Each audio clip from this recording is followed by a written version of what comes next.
નમસ્તે મિત્રો, ઈ hub centre YouTube ચેનલમાં આપનું હાર્દિક સ્વાગત છે મિત્રો આજનું આપણે કરંટ અફેર જોઈએ તો 13 એપ્રિલ 2025 પ્રશ્ન નંબર 1 હાલમાં જ કયો દેશ આંતરરાષ્ટ્રીય સૌર ગઠબંધન સાથે કન્ટ્રી પાર્ટનરશિપ ફ્રેમવર્ક CPA પર હસ્તાક્ષર કરાવનાર પ્રથમ આફ્રિકન દેશ બન્યો છે?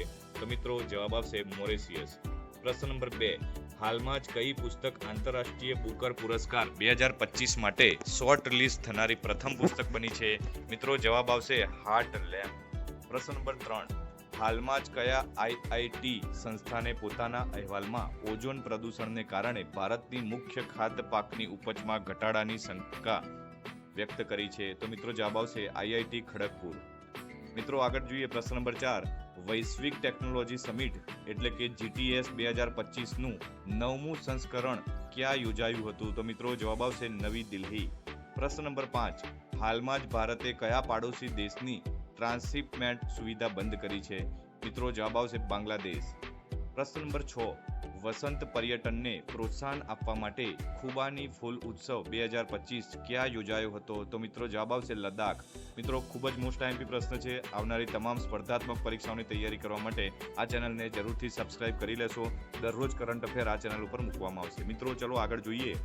પ્રશ્ન નંબર 7 ન્યાયમૂર્તિ સંજીવ કુમારને કયા ઉચ્ચ ન્યાયાલયના કાર્યકારી મુખ્ય ન્યાયાધીશ તરીકે નિયુક્ત કરવામાં આવ્યા છે? મિત્રો જવાબ આવશે જમ્મુ કાશ્મીર અને લદ્દાખ ઉચ્ચ ન્યાયાલયમાં. પ્રશ્ન નંબર 8 હાલમાં જ IIM અમદાવાદે પોતાનું પ્રથમ વિદેશી કેમ્પસ સ્થાપવા માટે કયા દેશ સાથે સમજૂતી કરી છે? મિત્રો જવાબ આવશે UAE દેશ સાથે સમજૂતી કરી છે. પ્રશ્ન નંબર 9 કેરળ કયા રાજ્ય સાથે સંયુક્ત રીતે સંકટગ્રસ્ત પ્રજાતિ નીલગિરી તહરની ગણતરી કરશે? મિત્રો જવાબ આવશે તમિલનાડુ. મિત્રો પ્રથમ વખત આ યુટ્યુબ ચેનલ ઉપર હોય તો દરરોજ ન્યૂઝ મેળવવા માટે વોટ્સઅપ ન્યૂઝ લખીને આ તમે ડિસ્પ્લે ઉપર નંબર જોઈ શકો છો 6351558103 ઉપર મેસેજ પણ કરી શકો છો તથા સ્પર્ધાત્મકની તમામ પરીક્ષાની બુકો હોલસેલ ભાવે મંગાવવા www.ehubbook.com પણ વિઝિટ કરી શકો છો. મિત્રો આગળ જોઈએ. પ્રશ્ન નંબર 10 ભારતની નિશાનબાજી ટીમે ISSF વર્લ્ડ કપની પદક તાલિકામાં કયું સ્થાન મેળવ્યું છે? મિત્રો જવાબ આવશે બીજું સ્થાન. પ્રશ્ન નંબર 11 હાલમાં જ કયા દેશના ક્રિકેટરને એન્ડરસનને રમતગમતમાં યોગદાન માટે નાઇટહુડનું સન્માન આપવામાં આવ્યું છે? મિત્રો જવાબ આવશે બ્રિટન દેશ. પ્રશ્ન નંબર 12 જોઈએ મિત્રો હાલમાં જ પોંડિચેરી કરાઈકલ અને યનમ વિસ્તારોમાં માછલી પકડવા પર કેટલા દિવસનો વાર્ષિક પ્રતિબંધ લગાવવામાં આવ્યો છે? મિત્રો જવાબ આવશે 61 દિવસ. મિત્રો પ્રશ્ન નંબર 13 ની વાત કરીએ હાલમાં જ કયા રાજ્યમાં આયુષ્યમાન ભારત અને ગોપબંધુ જન આરોગ્ય યોજનાને જોડીને એકીકૃત આરોગ્ય કવચ યોજના શરૂ કરવામાં આવી છે? મિત્રો યાદ રાખજો આરોગ્ય કવચ યોજના એ ઓડિશા રાજ્યમાં લાગુ કરવામાં આવેલ છે.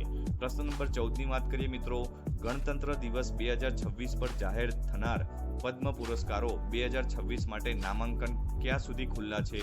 તો મિત્રો જવાબ છે 31મી જુલાઈ 2025 સુધી. પ્રશ્ન નંબર 15 હાલમાં જ કયા સંસ્થાને સુખોઈ 13 MKI થી લાંબા અંતરના ગ્લાઇડ બોમ્બ ગૌરવનું પરીક્ષણ કર્યું છે? તો મિત્રો આનો જવાબ આવશે DRDO. મિત્રો હાલમાં જ આપણે બ્રેકિંગ ન્યૂઝમાં જોઈએ તો હૈદરાબાદના ઓપનરે રાહુલનો રેકોર્ડ તોડ્યો. તો મિત્રો IPL 18ની 27મી મેચમાં સનરાઈઝ હૈદરાબાદે ઇતિહાસમાં બીજો સૌથી મોટો રન ચેઝ કર્યો છે જેમાં શનિવારે રમાયેલી બીજી મેચમાં ટીમે પંજાબ કિંગ્સ સામે 246 રનનો ટાર્ગેટ માત્ર 18.3 ઓવરમાં જ હાંસલ કરી દીધો.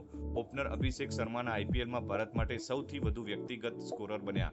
તેમણે 141 રનની ઇનિંગ રમી. આ સાથે તેમણે રાહુલનો પણ રેકોર્ડ તોડી દીધો. આગળ જોઈએ મિત્રો કે દુનિયાભરમાં 4 કલાક માટે વોટ્સઅપ ડાઉન રહ્યું. મિત્રો શનિવારે ભારત સહિત વિશ્વભરમાં મેસેજિંગ એપ વોટ્સઅપ લગભગ 4 કલાક માટે ડાઉન રહ્યું હતું. આ સમય દરમિયાન વપરાશકર્તા ન તો સંદેશા મોકલી શક્યા કે ન તો સ્ટેટસ અપલોડ કરી શક્યા.